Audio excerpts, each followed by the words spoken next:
reefs are the beating hearts of the Hawaiian Islands. But what are they, and why are they so important?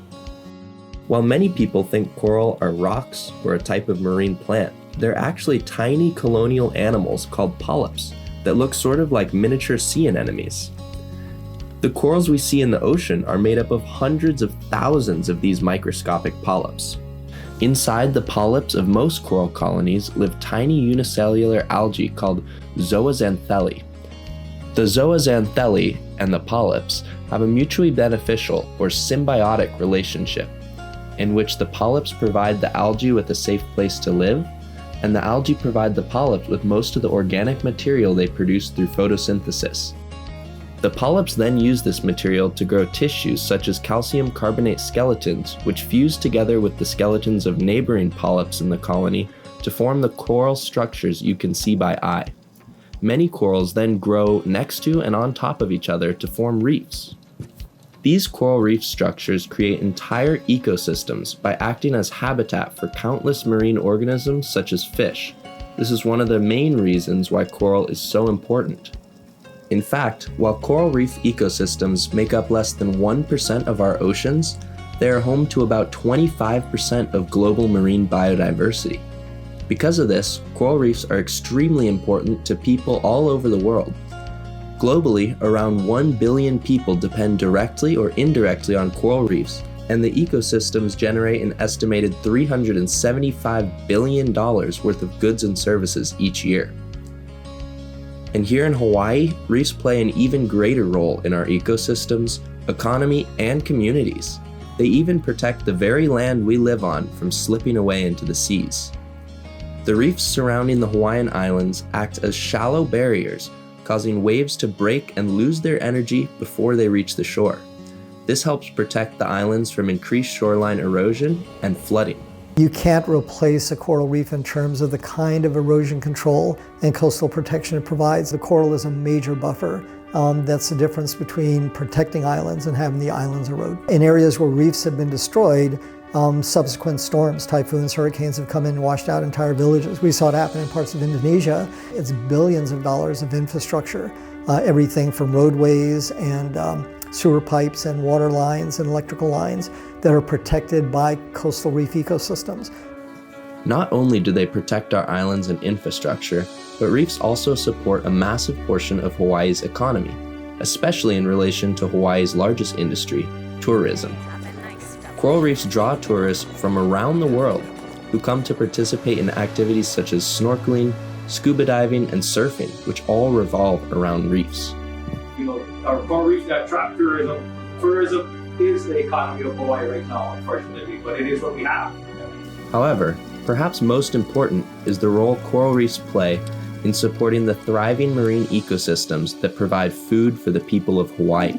Corals are really important for our fish, and again, that comes down to a lot of large community depends upon fish here for both commercial, recreational, also subsistence. So we want to make sure that there's continued fisheries.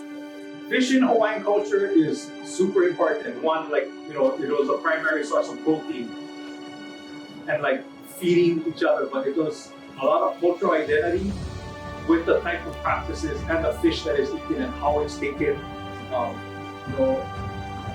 It's the pride, it's the social structure that fish and fishing, the act of getting fish, gives the community, gives people. Without fish, Hawaiian culture would be something that we don't recognize today. This connection between fish and Hawaiian culture is a clear illustration of what coral reefs mean to the people of Hawaii. They're culturally important, they're ecologically important, they're economically important, and the bottom line is whatever we do that's good for coral reefs is good for all of humanity, and to lose them is to lose our humanity as well. Unfortunately, the health and longevity of our coral reefs on Oahu are currently threatened by a number of global and local stressors. And at the global level, climate change has really been wreaking havoc on the reefs of Hawaii. We've had major bleaching events, 2014, 2015, 2019, and more recently last year. Coral bleaching occurs when corals are exposed to elevated water temperatures. The increase in water temperature forces the zooxanthellae algae out of the polyps, leaving them extremely vulnerable. bleaching often causes coral colonies or entire reefs to perish. And due to increasing ocean temperatures on a global scale as a result of climate change, bleaching episodes are becoming more frequent and severe around the world. Along with rising ocean temperatures, global climate change is also causing ocean acidification. The increase in CO2 emissions trapped in our atmosphere causes higher than normal levels of CO2 to be absorbed into the ocean, which in turn reduces the ocean's pH. This increase in acidity makes it harder for corals to calcify and build their skeletons, which limits reef growth. On top of these global stressors, the coral reefs on Oahu are also threatened by a number of local stressors. A large portion of these local stressors are caused by our actions on land and relate to how we manage our watershed systems. Oahu is a relatively small, steep island, which means that water from the mountains, where the majority of rainfall occurs, can flow quickly to the oceans.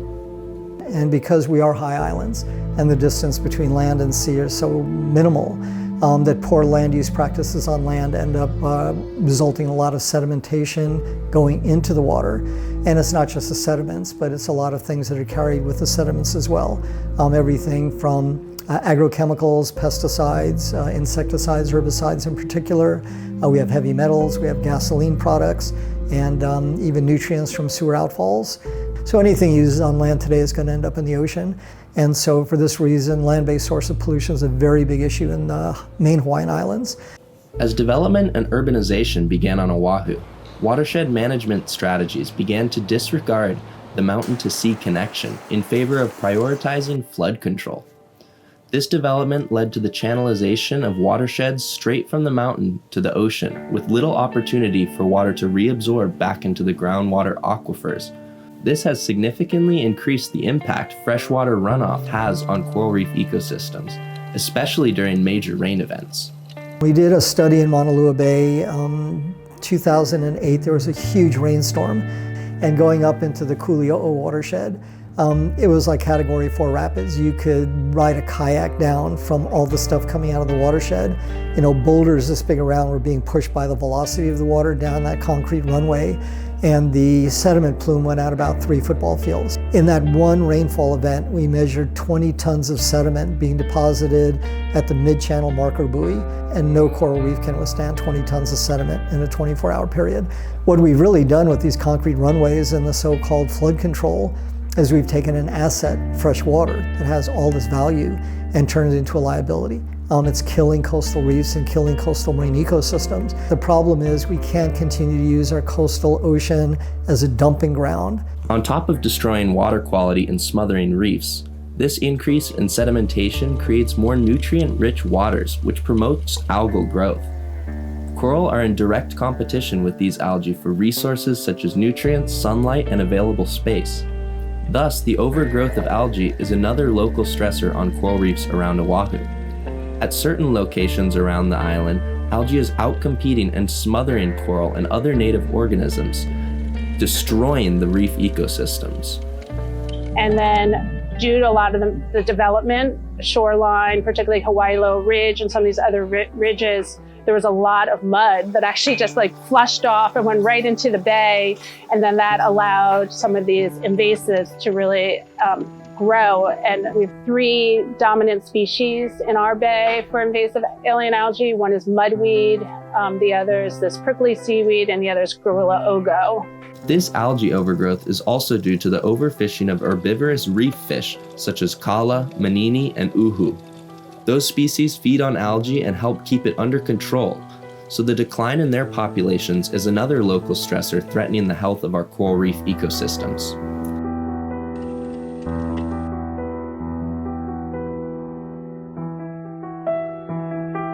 I never would have imagined in my worst nightmare that when I started working on coral reefs as an undergraduate student in 1974, that in the course of my own personal professional lifetime, I would see this mass devastation of coral reefs. The reefs I studied when I first came to Hawaii in 1979, some of these have just disappeared. And what used to be 50, 60% coral cover can be now under 10%. And that downward trajectory is something we're very concerned about. One such location on Oahu that is feeling the effects of these coral reef stressors is Mauna Lua Bay, on the east end of Oahu's south shore. I mean, Mauna Bay supported one of the most healthy and robust reef systems, and it's historically was very important. In the 50s, it started to become much more suburbanized, largely with the dredging of the marina. The marina used to be Quapa Pond, which was one of the largest fish ponds in Polynesia. It was 523 acres. And then slowly with Mr. Kaiser and developing Hawaii Kai, that area just became what it is now. There still are definitely healthy pockets, but a lot of the coral reef has been degraded over the years due to largely like loss of herbivorous fish and also land-based pollution. In response to the rapid degradation of fish populations, healthy coral, and water quality in Mauna Bay, a group of community members from the region decided to take action and in 2005 joined together to form the nonprofit Malama Maunalua. Our mission is to protect and conserve Mauna Bay. We largely do it through science and also working with the community and trying to build community kuleana. So really trying to help the community get involved to understand how they can make a difference and help to also achieve that goal. Malama Maunalua has started a number of exciting initiatives aimed at restoring the natural beauty and health of the bay. Since 2006, Mauna Bay has been classified as an impaired body of water by the Department of Health in terms of water quality. To help combat this water quality issue and attempt to restore more favorable environmental conditions for coral and other marine organisms, Malama Maunalua has started a program using oysters as natural water purifiers. Oysters are proven to be a really effective water quality control mechanism. Adult-sized oyster, which is really even just only like 2 inches big, can purify about 50 gallons of water a day. In 2022, the nonprofit placed cages full of oysters at various locations around the bay. Since then, the oysters have been surviving and growing, suggesting that the program could be successful on a larger scale. On top of their work to improve water quality, Malama Maunalua has launched projects aimed at removing invasive algae species, which have overrun the bay and its coral reefs. One of our cornerstone projects is what we call the Huki Project, and it's actually where we take the community out into the bay and they help us manually remove the invasive algae. These community Huki days are held monthly and have so far removed more than 4 million pounds of invasive algae, which is recycled as soil amendment at local farms. Along with the Huki events, the organization has experimented with urchins to help control invasive algae. We've been testing the use of urchins out in the bay to actually biocontrol the algae. So instead of maybe having to pull it by hand, is there a way that we could use the urchins to actually forage on the invasive algae, particularly ogo? The Division of Aquatic Resources, or DAR, has a much larger scale urchin project in effect at Kaneohe Bay. So what we do is we grow urchins and we put those urchins on the reef in Kaneohe Bay to graze an invasive algae, Tapophycus mucuma complex, which is smothering coral. So those urchins are helping the coral reef by eating the algae. As of this year, DAR has planted over 1 million urchins on the reef in Kaneohe Bay and have been seeing successful results. The collector urchins they use are native to Hawaii with small spines and weak venom, so they're not hazardous to humans. DAR has also recently passed new fishing regulations on select herbivorous fish species in hopes that an increase in their populations will also help control invasive algae. We made bag limits for tala and uhu, made size limit for manini and kole. We do want to support fishing, and we do want fishing to continue on for generation to generations. So to make that happen, we gotta take care of what we have now. We gotta take care of coral. So if we don't know coral, the fish is not gonna have a house. The fish is just gonna disappear. We wanna preserve, but at the same time, we gotta let people eat and live. Fishing regulations are nothing new to Hawaiian culture. Before the islands were colonized, native Hawaiians used the kapu system to regulate many aspects of life. Similar to the regulations established by DAR today, the kapu system was used to set rules about which species could be harvested by whom and when you could fish in different regions. This helped maintain balance in marine ecosystems and kept fish populations healthy. So rules always been around. I think the biggest difference is the enforcement. back in the day, you got busted, you could lose your life. You know what I mean? It's not the case today. While no one's life is at stake today, the importance of following these fishing regulations remains. In addition to rules on fishing, Native Hawaiians also had extremely sophisticated land and water management systems. Pre-colonization, Hawaiians managed the islands using the Ahupua'a system. The system divides the islands into regions like the slices of a pie, with each region extending from the top of the mountain down to the ocean. Because this division of land management mirrors the island's watersheds, it allowed the Hawaiians to better understand the Mauka to Makai, or mountain to sea watershed connection, which enabled them to control how their land usage impacted nearshore marine ecosystems. One other thing we've been getting into lately is trying to address water quality or land-based sources of pollution. We partner with groups in Heia, Kapo, Iwi, for example. They're trying to improve the water quality with traditional practices such as lo'i. Lo'i are traditional Hawaiian irrigation systems used to farm taro. Water is diverted from rivers running down the mountains and channeled into patches of wetland where the taro is grown. After the water flows through all the taro patches, it is channeled back into the river where it continues on through the watershed system. The water flowing down from the mountains might be laden with nutrients and sediments. That water then goes into a lo'i, slows down, sediments drop, the taro in the lo'i takes up the nutrients, and when the water comes out of the taro patch or the lo'i, it's cleaner than it went in. So these traditional practices are incorporated to help improve water quality, which ultimately improves the habitat for our coral reefs. If we can do a better job of kind of back to the future, using indigenous knowledge of connectivity between land and sea and the different parts of the ocean, we can use the modern technologies to be able to plan things out strategically. While efforts to restore environmental conditions are essential to the future of coral on Oahu, they alone may not be enough. This is largely to do with coral reproduction and settlement. When corals reproduce, the hermaphroditic polyps send out sperm and eggs into the water column. These gametes float around the water column and cross with those of nearby neighbor colonies to fertilize and grow into larvae. The larvae settle on specific substrates, forming new colonies. However, as reefs are damaged and the distance between coral colonies increases, this reproductive style becomes increasingly challenging. Furthermore, increasing algae cover makes it harder for larvae to find a place to settle. Because these stressors not only kill healthy coral, but also inhibit successful reproduction, they can cause reefs to perish at a faster rate and make restoration efforts extremely difficult, even if environmental conditions are restored. 20 years ago, I wrote a book chapter saying restoration really means restoring those conditions that allow natural recovery to occur.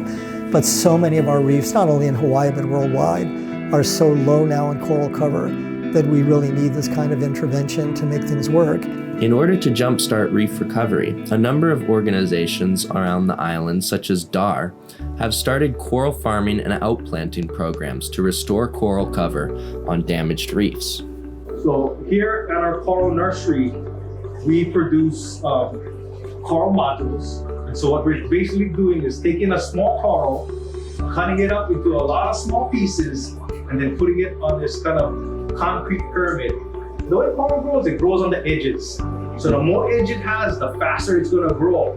So that's why by cutting it into all these small pieces, you're making the coral grow a lot. And that growing facilitates the construction or the formation of a larger colony on that concrete pyramid. So what we're basically doing is, in like about a year or two, we're creating about 20 to 25 years of growth. Malama Manalua has also been working on similar coral outplanting projects in collaboration with other organizations such as Restore with Resilience. They have organized a number of Hanapakoa events, which translates to coming together for coral, at which community members are trained to fragment larger pieces of coral that have broken off reef by natural causes. The fragments are then stress tested at the Hawaii Institute of Marine Biology to determine if there are any that are particularly resilient to stressors such as increasing temperatures. This resilience testing enables the prioritization of coral fragments for outplanting, as corals that are more resilient have a better chance of surviving future stressors and maintaining healthy reefs. And that's why we do work in our laboratory looking at the genetics of resistance to stressors, from sediment and toxicants to temperature, is to understand that if we are going to try to restore reefs, putting corals back into the water where they were killed, the same corals, is not going to make any difference. So we're looking for those that may have a little bit more resilience or tolerance to various environmental factors and select those for ways in which we might restore reefs in a more controlled manner. So it's a way that we can perhaps try to help restore our reef, right? We've lost 90% of our reef system here in Mauna Lua Bay. So can we try to outplant areas with these coral fragments that are from thermally resilient corals? At the end of April, Malama Mauna Lua plans to undergo its first outplanting phase of the Hanapakoa project so far, in which they will plant 4,000 coral fragments onto the reef in Mauna Lua Bay. While restoration efforts from organizations like Malama Mauna Lua and DAR are making significant improvements on Oahu's reef ecosystems, and new research from organizations such as the Kewalo's Marine Laboratory and the Hawaii Institute of Marine Biology are helping us better understand the challenges coral reefs are facing. The health and longevity of our coral reefs depend on all of us here on Oahu. We must all come together and do our part to help restore and protect these vital ecosystems. Our job, our mandate, is so much more than we can do. We don't have the capacity to take care of every reef in Hawaii. We cannot do it alone. We need the people of Hawaii to help us out. For me, I want people to fish. I want people to establish that relationship with nature, establish that relationship with the coral reef, because that will lead to caring about it. That will lead to more sustainable practices. And we all should care. In fact, we need to care. In order to make a real difference, change needs to come from all of us here in the community. All of our project work is really heavily dependent upon participation from the community, and it's either through active restoration, hands-on work, or just getting involved. Like I mentioned in the beginning, our mission is really to help build community kuleana. Kuleana is the Hawaiian word for responsibility, and it truly is all of our responsibilities to take efforts to protect the reefs our island depends on. By making small changes in our day-to-day lives, we can restore and protect the health and beauty of our reefs. One big way we can all help coral reefs is by reducing our individual emissions. You mentioned climate change. So your carbon footprint, like where do you get your food from? Are you going to the store and buying it, or are you growing it in your backyard? You know what I mean? There's a massive difference in carbon footprint. Making simple choices to buy local food, turn off the lights when you're not home, or even ride your bike to work help to reduce your carbon footprint and help combat the global stressors affecting our reefs. We can also take action to better manage the freshwater runoff at our houses or businesses. This can be as simple as turning a downpipe from your gutters so the water flows onto your lawn and seeps into the ground instead of flowing down your driveway into the street and straight to the ocean.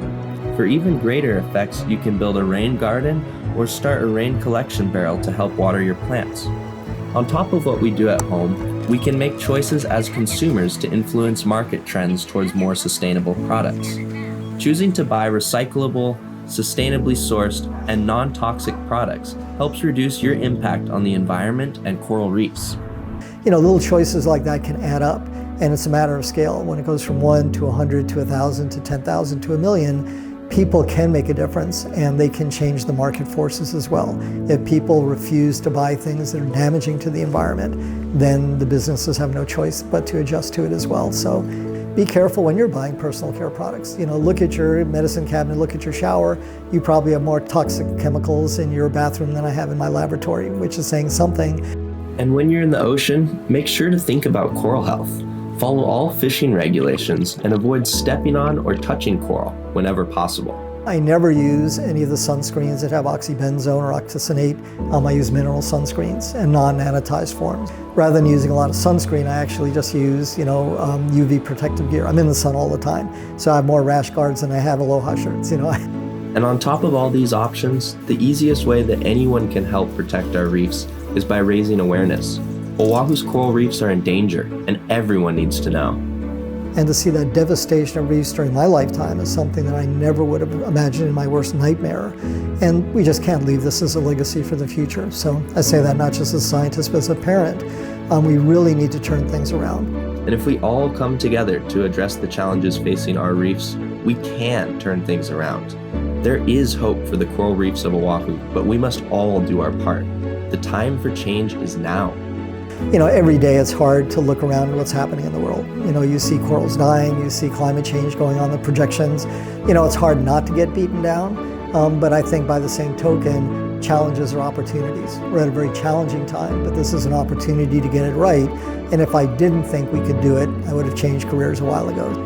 We must work together as individuals, communities, organizations, and as a whole island to protect and restore our reefs. The coral reefs of Oahu are struggling, and it's our responsibility, our kuleana, to protect and preserve them for generations to come.